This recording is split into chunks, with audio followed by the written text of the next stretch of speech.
The segment of the show, it is uncensored. That's the debate. And today we're asking a very crucial question, looking ahead to the local government elections that are going to take place on the 1st of November. Topic of discussion today, does South Africa have a strong enough opposition to take on the ANC? And that is our opening statement, or should we say question, to my panelists, and let me introduce them to you now.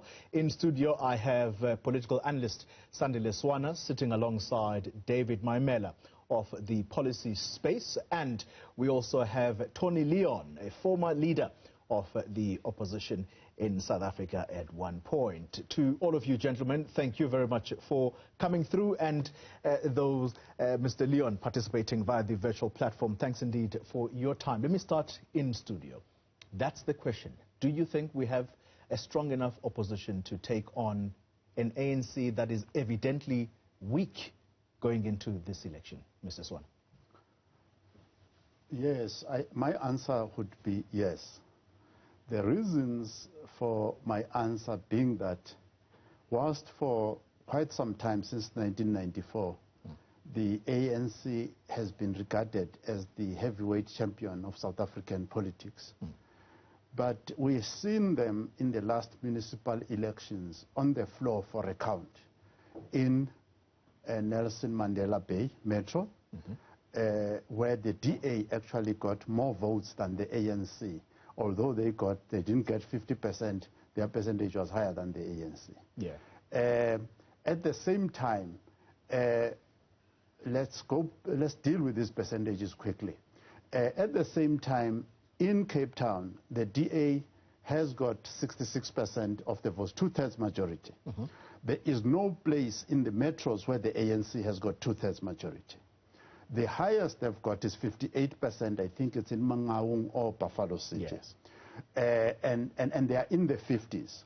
Now, once you are in the 50s, your chances of falling below 50 are actually quite high. And we've seen that happening in places such as Tshwane, such as Johannesburg, and Ekurhuleni. Yeah. So from that point on, and the last point I want to add to this is that when it came to the registration for these very elections, the EFF, together with the DA, came forward and said they've registered nationally exactly what the ANC should have done. They said they've done it, they've completed it on time, they've got no complaints about the process, they've got no complaints, so they are ready. As we speak today, the members of the African National Congress and its leaders are running helter-skelter, trying to get ready for this election, just the registration part of it. David, what's your view? Well, I don't think South Africa has an opposition that is strong enough to dislodge the ANC as yet in this country. Because in order to dislodge the ANC as the dominant and governing party, you've got to dislodge it nationally. And if you look at the top three following parties in the country, the DA, the EFF, and the IFP, they have not yet mastered 20% of the vote. Thereabout, the DA breaks that kind of ceiling. But even with the DA, I mean, the support of the DA is confined in certain spaces in certain provinces. So for me, really, in order for you to dislodge the ANC or to have a strong opposition party, you've got to break the 50% mark. That's the starting point.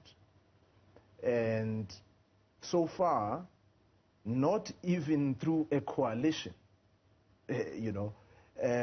some of the examples that we've heard of coalition parties have managed to dislodge the ANC through clubbing together their seats in the councils. Yeah. But they, on their own, independently as political parties, could not still master the 50% at local government. So even as the ANC loses support, began its decline in 2009, over a period of 10 years up to about 8 to 9% decline. 10% is a lot over a 10-year period.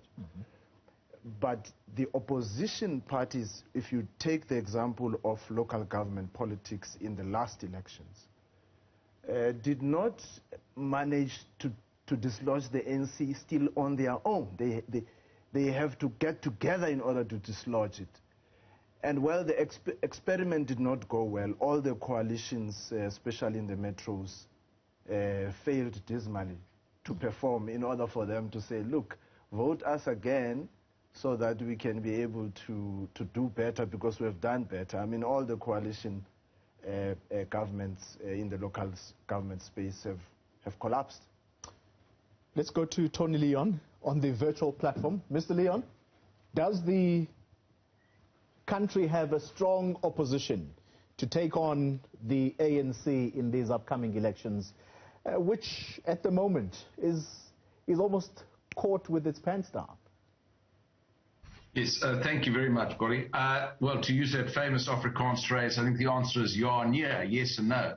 Because I think David is correct that if you just look at it nationally, even when the ANC did rather poorly in the last general election, it still was nearly 40 points ahead of the second party, the DA. So nationally, I think what he says is true.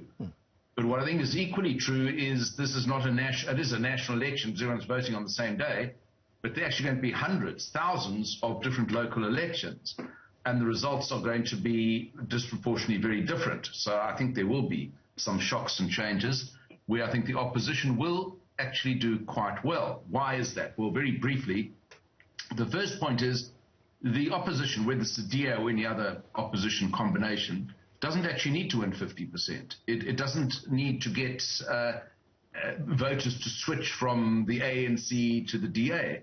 It needs to maximize its supporters to go and vote and make sure that on the other side, the ANC side, people are depressed about voting. And I cannot think, certainly, and I led the opposition, as you mentioned, in several elections right through to 2007. I cannot think of any set of combinations which has been more favorable to the opposition than this year and less favorable to the ANC, both internally because the chaos, disorganization, the Motlanthe report we read about, which was usefully leaked to the Sunday Times this morning, and the national country condition, you know, not just local government not working everywhere practically, but 7 out of 10 South Africans saying in the poll released this week that they think the government has done very badly in the fight against corruption, which is probably the #1 issue. If you put all those things together, it's very unlikely that even staunch ANC supporters are going to be enthralled or even keen to go out and vote. Some of them will be, but a lot of them I suspect won't be. And that's actually what happened in 2016, when you had these, as David alluded to, these extraordinary results where the ANC lost its control of Joburg and Tshwane, Pretoria and Nelson Mandela Bay and got absolutely hammered in Cape Town. It wasn't that there were, you know, millions of ANCs going to vote for the DA or other opposition parties. It was that the opposition voter went to vote and the ANC party voter generally did not. And in that disproportional turnout, you have these results. And I agree that, you know, those coalitions haven't worked, except incidentally in Nelson Mandela Bay, where the DA's back in power, although it has obviously been a lot of, you know, pass the parcel sort of politics, which is not very edifying or confidence building. But I do think overall, just for this election, on the 1st of November, the opposition, again, will do pretty well, and I think the governing party will do fairly badly. That's my view, but we can reconvene on the 2nd of November and see who's right. I can tell you, Tony, that David is shaking his head very feverishly in the studio here. I'm afraid the great advantage of this virtual platform is I can only see myself. So let's come back to you, Mr. Swana. If the opposition is going to do well, as Tony Leon puts it, because he doesn't want to go strong on either side, because yes and no. The question here is, the DA has governed the Western Cape, I think, since 2006. And why has it not expanded its reach to other provinces where the ANC is clearly weakened? I think my answer comes from a different angle altogether. Mm-hmm. First of all, I think that a lot of us did not bother to check actually what happened in 2016. In 2016, there were about 27 municipalities that were hung. In other words, where nobody actually got an outright majority. Mm-hmm. And in that situation, it was municipalities that were actually, by and large, the economic hub of South Africa, meaning that the budget of the municipal sector was actually largely in the hung municipalities, no longer in the ANC municipalities. So a lot of the municipalities where the ANC has remained strong are the municipalities that live on grants. Cities like Joburg, for instance, City of Swana and so on, are actually self-sustaining municipalities. They hardly depend on grants from the central government. Mm. So when you say those municipalities that were like Rustenburg, Mogale City, Knysna, and many others, a lot of them, when you look at the list, these are very financially strong municipalities that were hung. So that shows you that the people that are actually keeping the home fires here in South Africa burning were actually not necessarily following the trend of supporting the ANC above 50%. Mm. And then the DA, EFF, and others actually improved their standing in a lot of those municipalities. And those municipalities actually ended up in coalition government. So people talk about coalition government as if they were limited to Joburg, Tshwane, and so on. Even Ekurhuleni is a coalition government. Mm. And we're not hearing people complaining. The ANC did not get an outright majority in Ekurhuleni. It is in a coalition government even as we speak today. So the issue that we must not conflate, which we started to do, is to think that this is a national election. This is an election that has got to be won ward by ward, municipality by municipality. It has got nothing to do with the national election. It has got to do with service delivery at the local level, winning the ward. That is what this election is about. We'll come to the issue of the national election at a later date. And I'm happy about that. We're going to weigh in a moment, David, because you've been itching to speak here. We continue the conversation in a bit. And we're asking a crucial question about whether or not South Africa's opposition is up to the task as far as winning or making inroads in this upcoming local government elections. And we continue the discussion. David, you have been itching to weigh in and wanting to counter Tony Leon specifically on the matter that he says the opposition is likely to make even more inroads this time around, given the state of the ANC. No. I don't think so. I actually think that the urban voter might reconsider their support towards the ANC. Why is that? For a number of reasons. Firstly, the Zuma factor is out of the way because remember, most of the people, and this is where I also don't agree that national issues don't have a bearing on local government politics or elections. I actually think they do, because the top 5 political issues and concerns for voters at local government elections, survey after survey, research after survey, have been proven to be jobs, mm-hmm. Corruption, crime. I often forget the other 2, but there's about 5 of those issues, and these are issues that are actually of a national character. Now, the opposition actually does not take advantage of this and does not position itself in a manner that should help it to dislodge the ANC. And by the way, again, to show the link between local and national government elections, Tony Leon himself actually wrote an article after the Nasrec conference of the ANC in 2017, accepting that actually the election of Cyril Ramaphosa instead of the NDZ slate is actually a headache for the DA. Actually, is actually going to weaken the DA. And he was actually correct. Because I'm thinking that some of the voters that actually stayed away, did not vote for the opposition, some of the voters that stayed away in 2016 are likely to reconsider what's happening now, especially because they see Ramaphosa championing a fight against corruption and actually trying to bring in investment and other things. But, yeah. But that's the issue. Can I just respond to David? Okay, sure. So I think David's incorrect with respect when he says the Zuma factor is out of the way, because Zuma is very much front and center. I mean, most of the news space is now taken up with the so-called medical parole, the Constitutional Court judgment. So he's certainly a factor, and probably a bigger factor in KZN, as we saw with the recent upheavals there last month. But I think, he's quite correct, David, that national issues, people don't say, well, I'm just voting to get my drains cleared or my services delivered. A lot of factors go into why people vote, and a lot of them have nothing to do, he correctly says, with the local elections. Some do, and some people might make that difference. But I think on the Cyril CR factor, I absolutely said after his election, and I might tell you it caused a lot of displeasure to some in the DA who didn't want that uncomfortable truth to be delivered, but I did that Cyril, I said, was a game changer. And he proved to be, particularly in the 2019 general election. But I also think we've got to take into account now a country which just 2 months ago was revealed to have the highest unemployment rate in the world out of 81 countries surveyed by Bloomberg, that President Ramaphosa has had 3 years in office. It's not Nasrec, he had no years in office as president.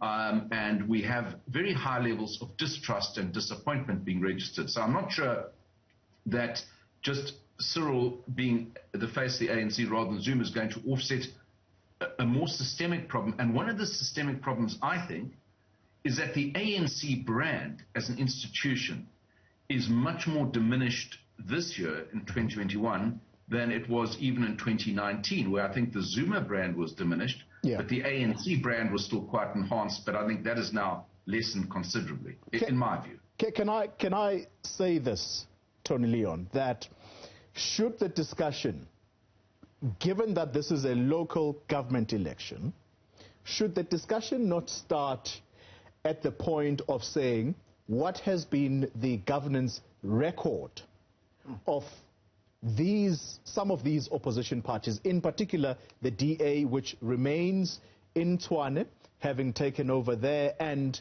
yes, in part, you might argue in Gqeberha or Nelson Mandela Bay, it has been a sort of stop-start, but they are in charge nonetheless.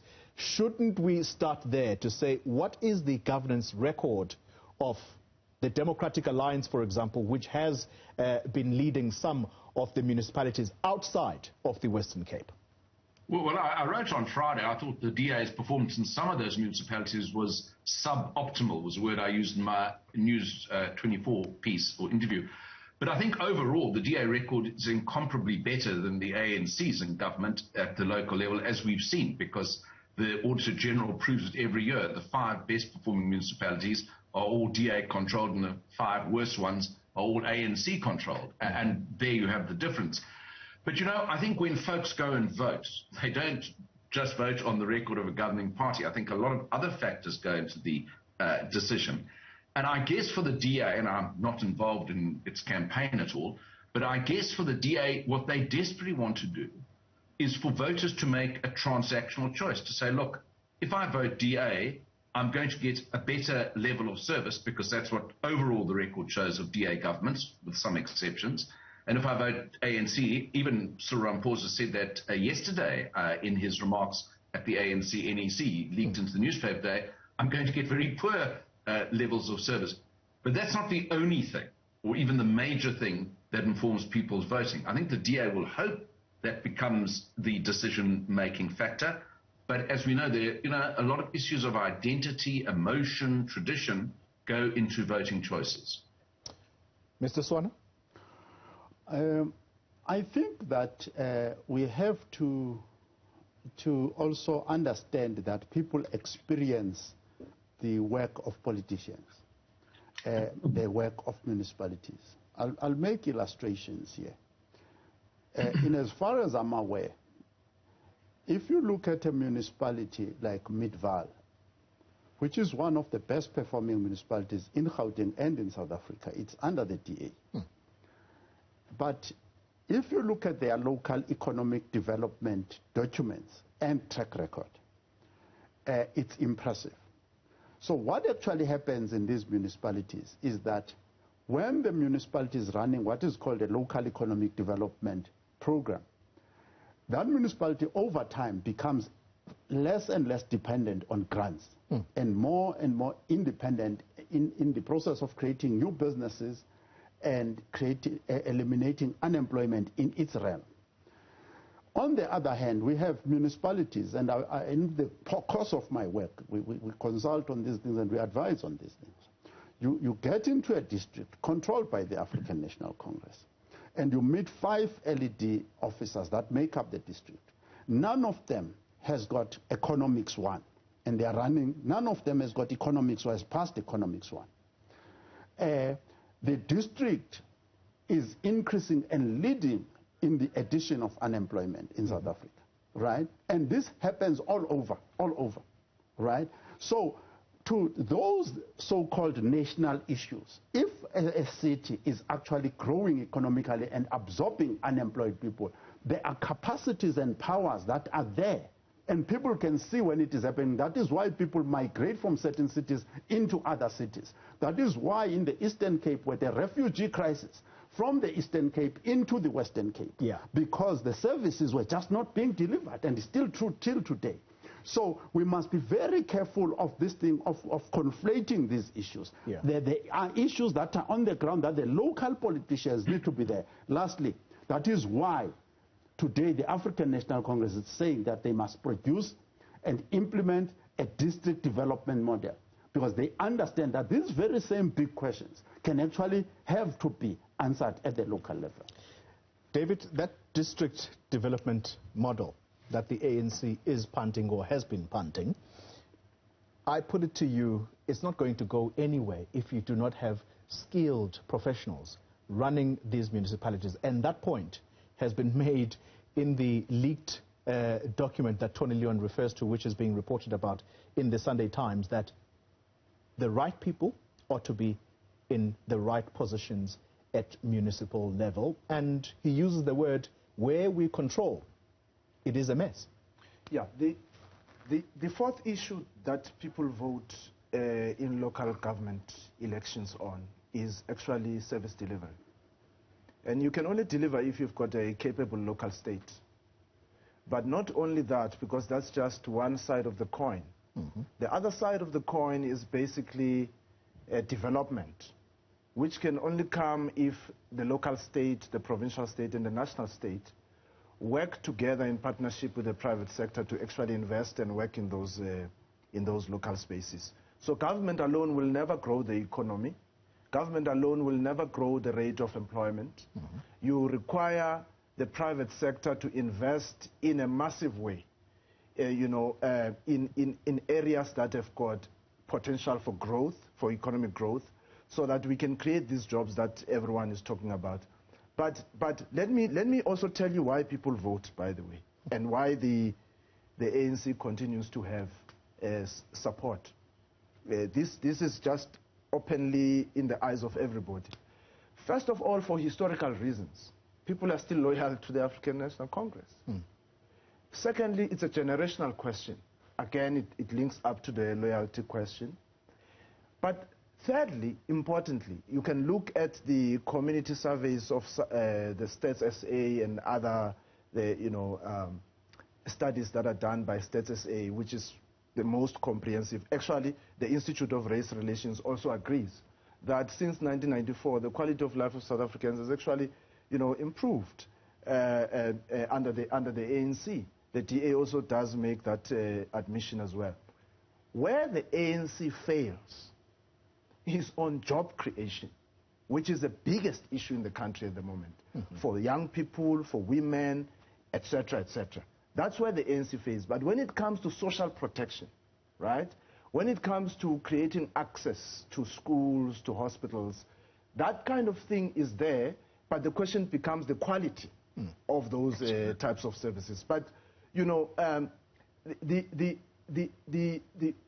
opposition has got to study those issues that make people vote for the ANC. What are those? And I've listed some of them. It's not an exhaustive list, but if they can deal with those, they might stand a better chance. Perhaps after the break, we're going to give Tony Leon the opportunity to illuminate some of those which could sway this vote towards the opposition if as David says, if it were to study what it is that voters go and consistently give the ANC their votes. We're discussing whether or not opposition parties have what it takes to dislodge the ANC in some of the municipalities it has clung onto since 1994. Tony Leon, let's come to you.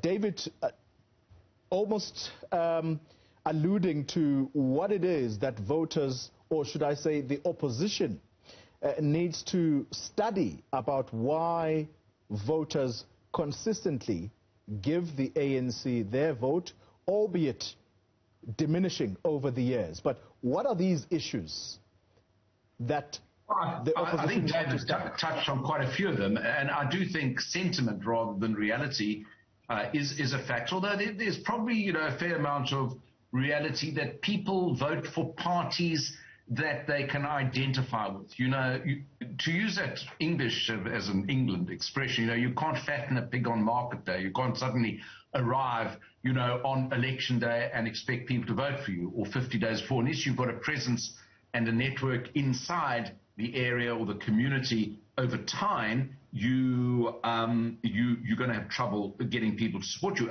Ironically, that problem incidentally seems to have affected the ANC as well. Just looking at the reports yesterday of Cyril Ramaphosa's not universally admired presence in Soweto. I was thinking back when I was the head of the opposition and Nelson Mandela was president, and then more materially Thabo Mbeki. It's just inconceivable to me that they would have got barracked and heckled by folks in an ANC stronghold like Soweto, as Ramaphosa was yesterday, which suggests that the levels of trust have started to diminish significantly. I don't want to make too much out of one or two incidents, but I think that's a snapshot of a much deeper and perhaps for the ruling party depressing picture.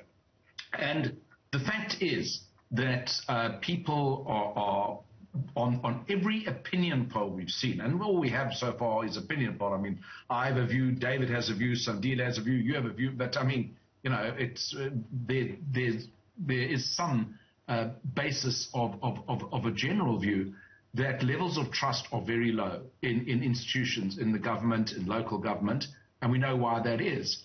We also know, as a matter of fact, that some people have opted out of the system entirely. I will be very surprised if the registration weekend is going to change that picture. I mean, millions of South Africans, particularly young South Africans, the most unemployed South Africans, have opted out of politics entirely. They don't see voting changing anything. They're not even registered to vote. And a lot of the people who are registered to vote won't go and vote on election day, just as we saw in the last 2019 election. Yeah. So I think there's a whole category of people whom this election is going to pass by, or they're not going to see the election as an opportunity of registering change or even expressing support for the ANC. And I think or against it, I think that's one factor. But I think between now and the 1st of November, a party, particularly an opposition party, which can say we will improve your life on a realistic basis, it has a reasonable chance. It's not a done deal.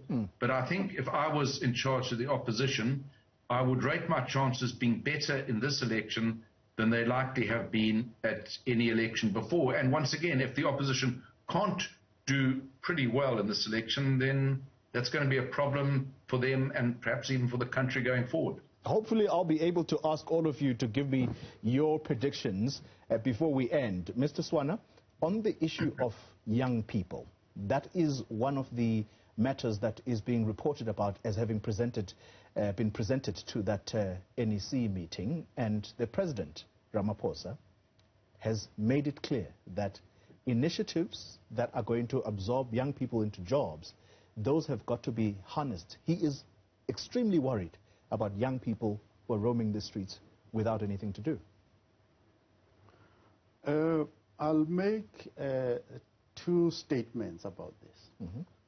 The first one is that I was asked a question because COSAS came up and said a special voting day must be set aside for the people who are writing matric and so on to vote without disturbing their exams and whatever. And I think COSAS is starting to touch the right area, because to be sincere, for whatever historical reasons, I grew up at a time, and I saw you having Mpofu here as well before this. We grew up at a time when the youth took matters into their own hands. Yeah. And since 1994, since the passing away of the likes of Mugabe and others, the youth of this country has largely been dead. They are not taking their issues themselves forward. We've had flashes of brilliance with the fees must fall and so on. So there is a need for a new youth leadership to emerge, to actually bring the youth to understand that whether it's at a local level, municipal level, provincial level, and national level, you've got to do things for yourself. You've got to lead yourself. And that issue needs to come up. But I want to raise something that is perhaps personal and controversial now. In 2011, I was part of a team of advisors to government, and we wrote the youth development strategy. About two years ago, we went to the presidency, and that strategy had not yet been adopted, right? And I had sent a copy even to Cyril Ramaphosa at the time. He was not a president, to ask for his views and so on and so forth, because I thought the government was serious about dealing with the youth. And maybe 3 years ago, you would have seen Padile Hutla coming up and saying, we don't have any plan for youth development in this country. We still don't have it even till today. David, very briefly, we are out of time.